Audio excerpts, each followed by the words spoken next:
गणेशस्तोत्रम्। श्रीगणेशाय नमः।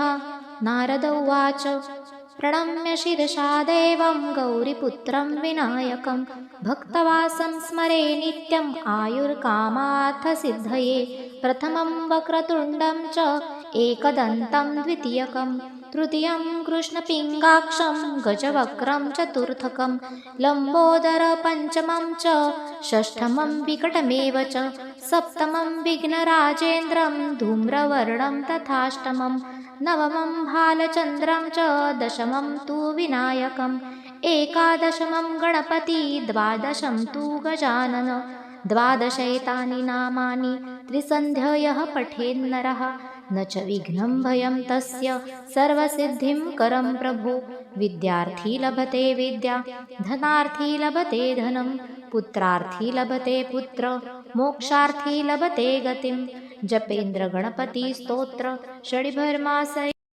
फलं लभेत संवत्सरेण सिद्धिं च लभते नात्र संशयाः अष्टभ्यो ब्राह्मणे च लिखित्वा यः समर्पयेत तस्य विद्या भवेत् सर्वा गणेशस्य प्रसादतः इति श्रीनारदपुराणे सङ्कटनाशनं नाम श्रीगणपतिस्तोत्र सम्पूर्णम्।